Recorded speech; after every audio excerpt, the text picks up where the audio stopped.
Hello and welcome to Scott Reviews Things in 4.5 minutes. And what am I talking about this time? It's the new year, so I'm talking about Happy New Year, Charlie Brown. Okay, this actually came out on January 1st, 1986. 20 years after the original Great Pumpkin came out.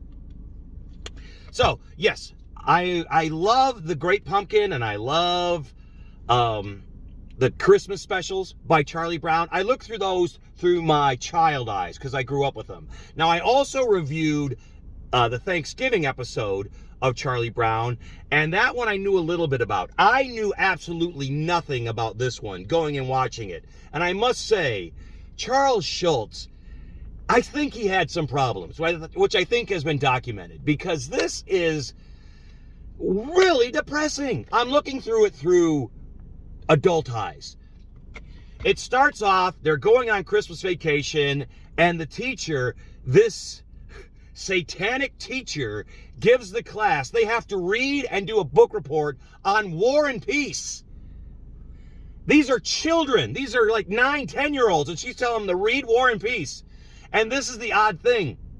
You see in class that Charlie and Linus are in the same class, but it seems like only Charlie Brown has to read War and Peace, because throughout the entire episode, he's carrying around War and Peace while everybody else is enjoying Christmas vacation.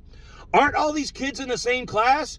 Aren't all these kids, don't they all have to do the book report? Apparently not. It's just Charlie Brown having to read War and Peace and do a book report. We get where Pepper and Patty, she's throwing a New Year's Eve party, and everybody's invited. And it's a New Year's Eve party where the girls ask the boys.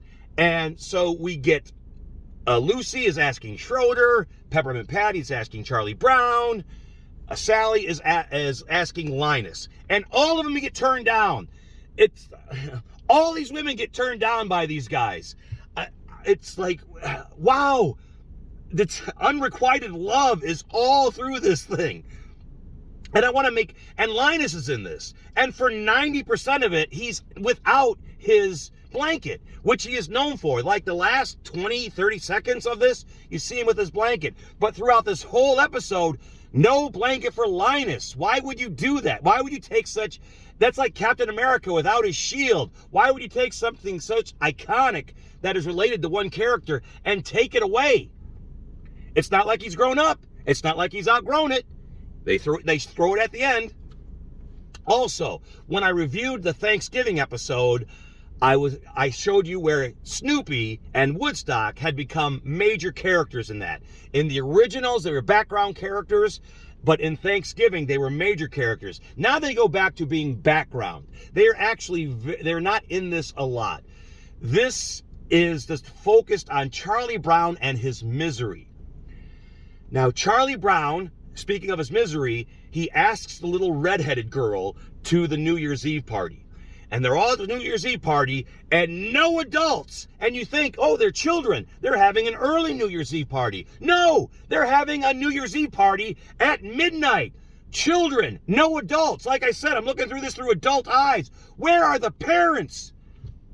And so Charlie Brown brings his War and Peace book to the New Year's Eve party, and he starts reading it on the front porch, and he falls asleep while it starts snowing on him.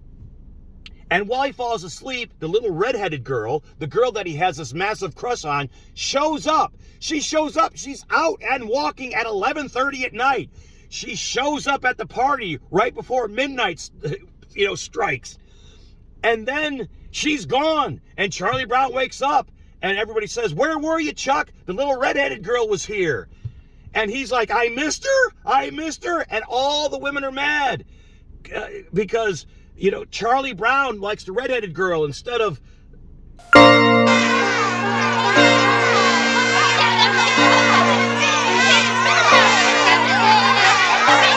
Should old acquaintance be forgot and never brought to mind?